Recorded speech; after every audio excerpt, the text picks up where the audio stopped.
Posted by you/own_customer_5193.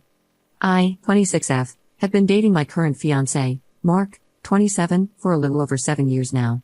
We are not actually engaged but claim to be because we have dated longer than what he insisted was the dating phase to see if we could really stay together, 4 years.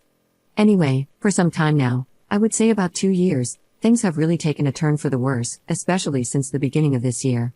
We both work and go to school full-time, but I am the only one who does the domestic work, takes care of our dog, etc. I work, go to school, come back home, clean, cook, get his stuff ready, walk/feed/play/train our dog, the whole 9 yards. From time to time, he would help if I reminded him, asked him, or complained enough. This has only gotten worse as time has passed. I have told him for months that I no longer feel loved, supported, appreciated, or cared for by him. I try to give everything to him, but there are many times when he only wants to be on his phone, watch TV, or be only half or a third present. For example, he constantly says that he will walk our dog when he gets back from work, but he hasn't for months. He says that he is exhausted and tired from work and school, and while he claims to understand where my frustrations are coming from, he still does nothing to alleviate the burden. Our intimate life has become non-existent, but he has started watching pornography multiple times a week, even though I've told him I consider that cheating and that it crosses my boundaries. He told me he's just going through a hard time and can't find it in him to be interested in me because it takes too much time, effort, and mental energy. I asked if he still finds me attractive, and all he said was, yeah, I can still get off, but not like I used to anymore. I suggested couples counseling a few months ago and even found several options that could fit into our schedules, but he refuses to look into them or even try going. He keeps saying that we just need to try harder together, communicate better, and compromise more than we are now. A few days ago, I was sitting on our bed while he was having one of his escapades in the bathroom again, and I asked myself if I could still see myself marrying him. My immediate answer was no. No, I couldn't, because I can't imagine continuing to live like this. But I'm grieving the loss of a relationship because I feel like I would have wasted all these years on someone I love, but with whom I am no longer happy. I am so miserable, stressed, and exhausted. I just want to escape and cry. Update 8 days later.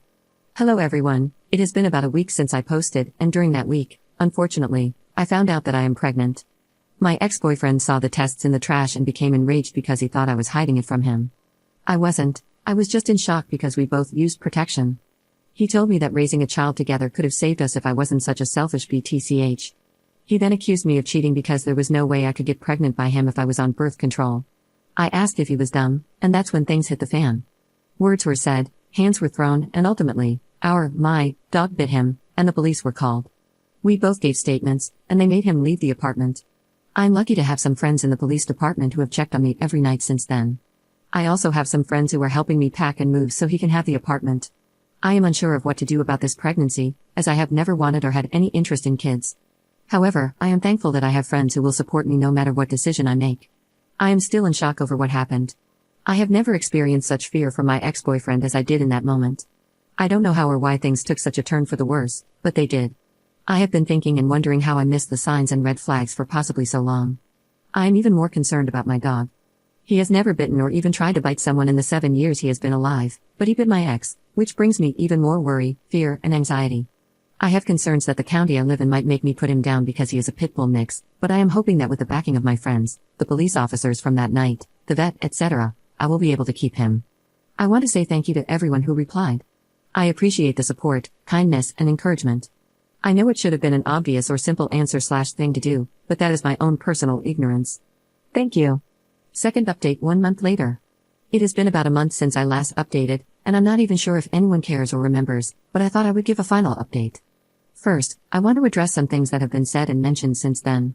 I'm sorry if this is long in advance. 1. I would like to address that many, I am assuming men, have come to ask me which hands were thrown, why, and the possibility of me deserving it. I will say that once you get into a situation where you are verbally abused, then shoved with so much force that you hit the floor and lose your breath, you too will put up the best fight that you can.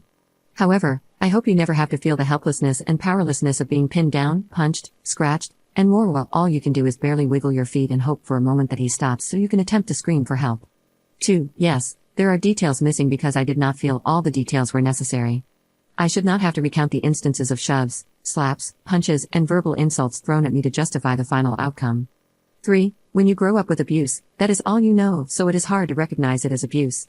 My mother raised me with a very heavy hand and the idea of tough love. In most cases, she would slap, punch, shove, and emotionally/verbally abuse me, just as he did. Growing up with a parent telling you that hitting you hurts them more than it hurts you, and that they are doing it out of love, is all you come to know and understand is love. Now, for the update, things have changed in the last month. I have officially moved into my own apartment. My ex and I's last apartment ended up getting destroyed during Hurricane Helene, which I felt was the universe's way of telling me something positive. My dog is officially with me now. He did have to go into quarantine for about a week. They behavior checked him in a variety of situations, and he did great in all of them. Fortunately, with reports and support from friends, vet/vet techs, neighbors, and the police, he did not have to be put down. However, he does have to wear a muzzle when in public spaces around men. He started to adjust to our new living situation and is doing much better. My pregnancy came and went, in a way. Between my ex, dealing with the courts and police, moving, the situation with my dog, Hurricane Helene, mental health issues, and more, I ended up miscarrying at 11 weeks and 3 days. I am thankful it went as smoothly as something like that can, especially considering what has been happening to women in similar situations. I have been trying to get my uterus removed and my tubes tied, but since I live in such a red state/area, it has been difficult. They all talk about the what-ifs concerning a future husband and his desire for children. I've been feeling discouraged and angry, but I want to keep trying. My ex has tried many times to contact me, including through my mother, with whom I no longer speak. He has shown up at my job, asking when I'm working, where I am, etc. I only recently blocked him, as I had been trying to gather evidence to get a restraining order. I now have what's needed, including threats, verbal abuse, and destruction of property, so I hope it all goes well. My friends in the police have been really helpful and continue to check up on me. Apparently, DV cases are common in my area, and they don't want me to end up like many women they see here. I'm in therapy and trying to maintain a positive outlook. I wanted to thank everyone for their kindness, support, encouragement, and knowledge. I cannot thank you all enough.